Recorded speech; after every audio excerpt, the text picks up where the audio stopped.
Welcome to my channel, The Good Book Tales. In today's video, we step into a story that unfolds beyond the boundaries of time itself. A story of endings and beginnings, light and shadow, creation and recreation.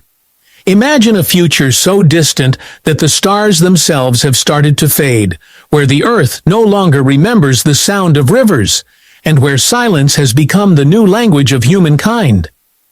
This is the year 3000, and the world is not what God once made it to be. It begins in the city of Liora, a metropolis built upon the bones of forgotten civilizations. The sky glows not with sunlight, but with the pale shimmer of artificial auroras. People no longer look up to the heavens for answers. They look to their screens, to their machines, to the cold comfort of logic.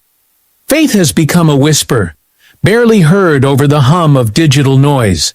The temples have turned into museums, and the idea of God, the Creator, the Source, is seen as nothing more than a myth of the old world. But somewhere deep in the desert, beyond the wastelands of what was once Africa, a young woman named Liora begins to hear something no one else can. A voice carried on the wind, speaking in warmth and sorrow. It calls her name not once, but 3 times, and each time the earth trembles beneath her feet. The scientists call it a resonance anomaly. The prophets, what few remain, call it the breath of the Almighty. Whatever it is, it sets into motion a series of events that will change everything humanity knows about existence itself. Liora is not special by birth. She's a worker in one of Solara's climate towers, maintaining the machines that filter the dying air. But what she carries inside her is something the world has forgotten: wonder. And on the night of the 3rd tremor, she sees something in the sky, a circle of light forming behind the artificial clouds, spinning slowly like an ancient wheel of fire. It burns with no heat, no smoke, only radiance, and in its glow, every machine on earth goes silent. For the first time in centuries, the world knows stillness. Across the oceans, leaders panic, governments collapse. The global network, the digital heart of civilization, crashes completely. And amidst that silence, old scriptures resurface, whispered from memory. "Behold, I make all things new." Liora doesn't yet understand, but she has become part of something vast, something divine. Her dreams begin to change. She sees gardens reborn in the ashes of cities. She hears the voices of children who haven't yet been born. And she sees a figure, radiant, calm, walking through the void of space, not as wrath, but as renewal. The Creator has returned, but not as the world expects. As days turn into nights without power, without order, the people begin to feel something stir inside them. A memory of faith. Some kneel, some deny, some run. And in the chaos, Liora sets out across the wastelands to find the source of the voice calling her. She doesn't know it yet, but her journey will lead her to the very edge of creation and beyond. Because God is not coming to destroy. He is coming to begin again. And in that new beginning, not everyone will be ready. To be continued. Liora walked through the silent streets of Liora, her footsteps echoing against the hollow walls. The city that once glowed with endless light now felt like a forgotten tomb. Skyscrapers flickered weakly as their power cells drained, and people gathered in confusion, whispering about the circle of light that had appeared in the sky. No one understood what had happened, but deep down, everyone felt it. Something greater than science had touched their world. The air itself felt alive, humming with quiet energy, as if creation was holding its breath. Liora could still hear the voice from the desert in her mind. It wasn't loud, yet it felt close, gentle, steady, patient. It called her not to fear, but to remember. Remember what? She didn't know. Her life had always been about survival, not belief. But now, as the world's machines went silent, she found herself thinking of her grandmother's stories, the ones about the Creator who shaped the stars with his breath and gave light its first spark. Those stories had felt like fairy tales once. Now they felt like truth trying to wake up again. Across the city, chaos began to spread. People who had never prayed before knelt in the streets. Some cried out in hope, others in fear. The leaders of Liora broadcast messages promising answers, but the networks kept failing. Nothing worked. Not the satellites, not the data towers, not even the energy grids that powered the artificial sun. It was as if the entire world had been unplugged, waiting for something to speak again. Liora climbed to the top of her tower and looked toward the horizon. Far beyond the city walls, a soft golden glow pulsed in the distance. Steady, rhythmic, almost alive. The same direction the voice had come from. And though she didn't know why, she felt that if she followed it, she would find the reason for everything. As she stood there, a sudden wind swept through the city. Warm and sweet, carrying with it the faint scent of rain, something Earth hadn't known in over a century. The people below gasped as the first drops began to fall. They reached out their hands in disbelief, and just before the rain touched her face, Liora heard the voice again, clear as light. The first seed has been planted. Her heart pounded. She didn't understand the message, but she knew one thing for sure. This was only the beginning. Something vast was awakening, and the world would never be the same again. The rain didn't stop for 3 days. It fell softly at first, washing the dust off the forgotten streets, but soon it turned into a steady rhythm that echoed through the hollow towers. For the people of Liora, it was both a miracle and a warning. Crops that had been dead for decades began to sprout through the cracks in the pavement, and strange glowing plants emerged in places untouched by life. Scientists tried to explain it as a chemical reaction or climate shift, but their instruments refused to work.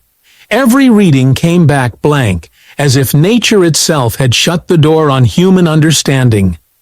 Liora felt torn between awe and fear. The voice had gone quiet, leaving only the glow on the horizon as her guide. But now others had begun to see it too. The same golden light pulsing in the desert. Some believed it was a divine sign. Others said it was dangerous, that humanity shouldn't interfere with forces beyond reason. And between them stood a new division forming. Those who sought the light and those who wanted to stop it. Among the doubters was Darren, a scientist Liora had known since childhood. He had lost his faith long ago after watching the world collapse under its own arrogance. To him, the light was not God, but a cosmic phenomenon, something to be studied, not worshipped. Yet even he couldn't explain why the rain carried warmth instead of cold, or why the sky now shimmered with faint constellations no telescope had ever seen. As the world argued and fractured, a quiet understanding began to grow inside Liora. Whatever this was, it wasn't meant to destroy humanity. It was calling it back, to remember, to return. But the question that haunted her most was simple and terrifying. What if not everyone was meant to return? The desert called to Liora like a heartbeat. Each night, the golden glow grew brighter, pulsing in the distance as if the earth itself was alive. The city behind her had become divided.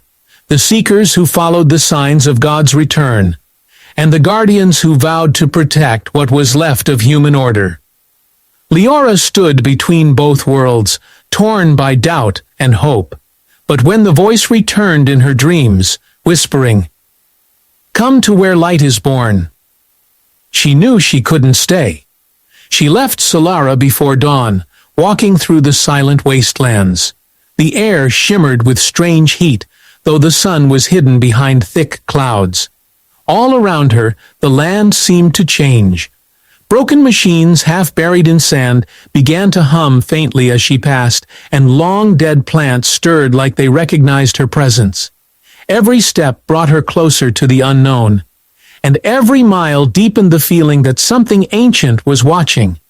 Far behind her, Darren followed, desperate to find her before she reached whatever lay ahead. He carried a recorder, hoping to capture proof of what he called a cosmic anomaly. But as he drew closer, even his equipment began to fail.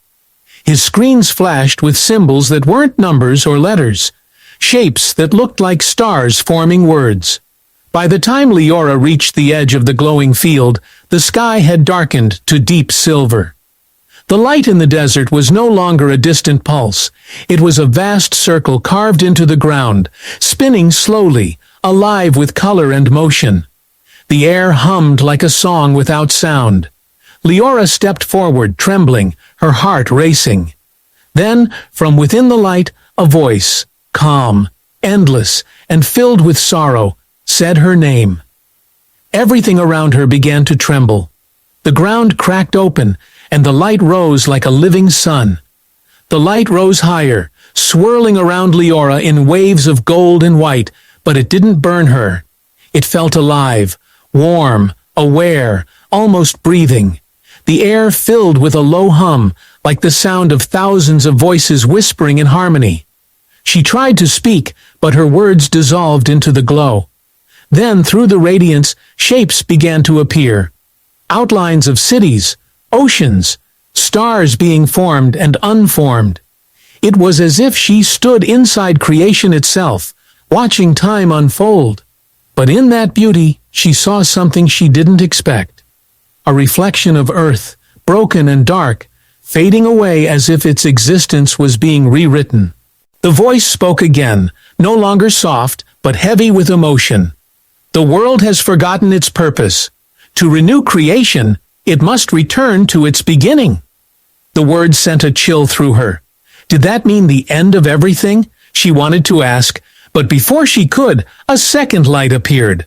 Smaller, colder, and flickering with blue sparks.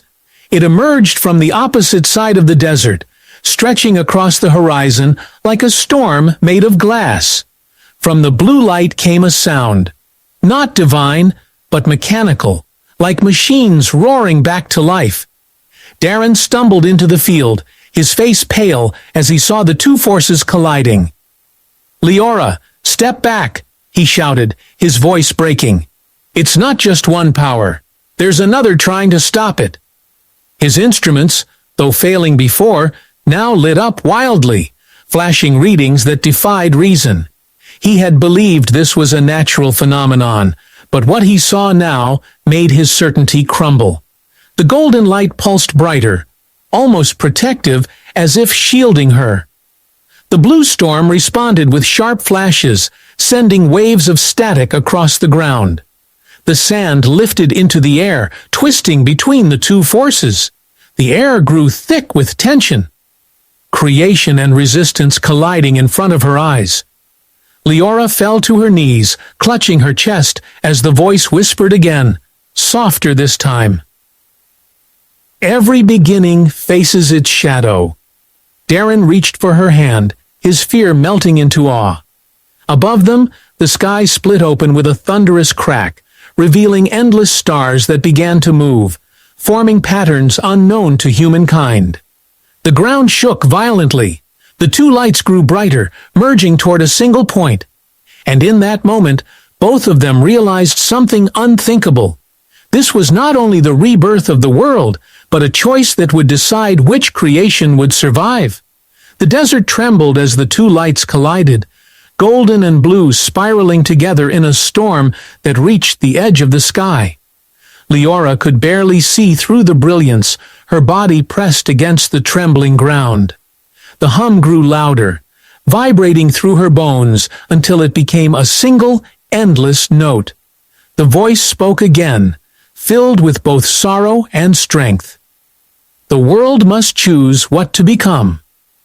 The words echoed inside her mind, and she suddenly understood. The golden light was creation reborn, but the blue light was resistance, a remnant of humanity's will to control.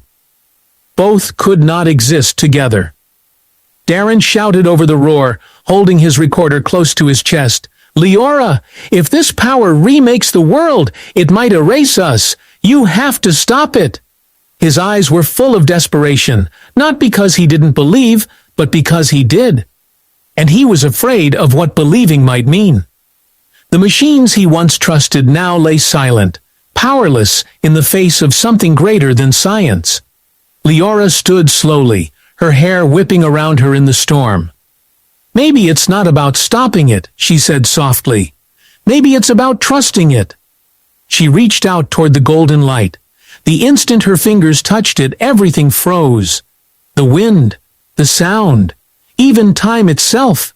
She saw flashes of the old world. Cities burning, oceans rising, people praying in the dark. Then she saw something new. The same people, the same earth, but healed, peaceful, whole.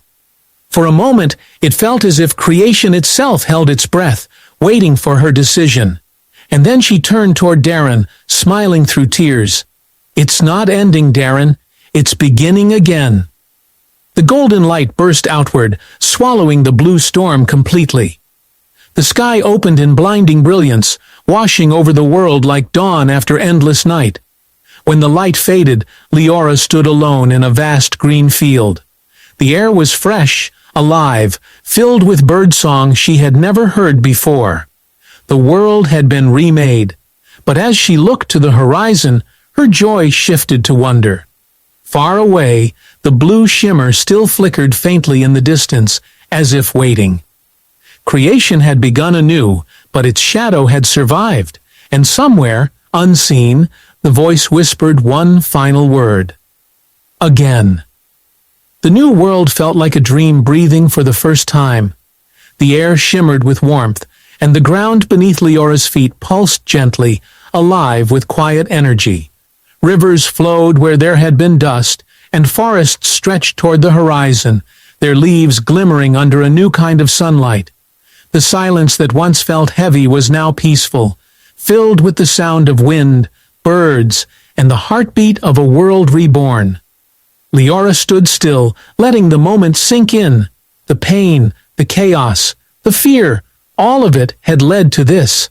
Creation renewed. Darren awoke a few steps away, his eyes wide with disbelief. His recorder was gone, his tools lost. But the look on his face said more than words ever could. "It's real," he whispered. "It's all real." He turned to Liora, a tremor in his voice. "Did we do this?" Liora smiled faintly. "No," she said. "We just remembered what it means to begin again." For the first time, Darren didn't argue. He knelt down and touched the grass, watching droplets of dew roll over his fingers. It wasn't data he could measure, but it was truth he could finally feel. Days passed like moments. The survivors from Solera began to emerge, drawn to the light. They found a world both familiar and new. Oceans where deserts had been, stars brighter than they remembered, and skies that changed color like living art. Some said it was a miracle. Others said it was justice. But for all of them, it was a chance to start over. One evening, as the sun dipped below the horizon, Liora stood on a hill and looked toward the faint blue shimmer still lingering far away. It flickered softly, a quiet reminder that even in rebirth, shadows remain. But she didn't fear it. The voice that once guided her was silent now, yet its final word still echoed in her heart. Again. She understood it now. Creation was not a single act. It was a promise, a rhythm that never ends. The universe would keep changing, learning, healing. And as the stars blinked awake in the newborn sky, Liora whispered to the wind, "Let this world remember." And for the first time in 1,000 years, the world listened.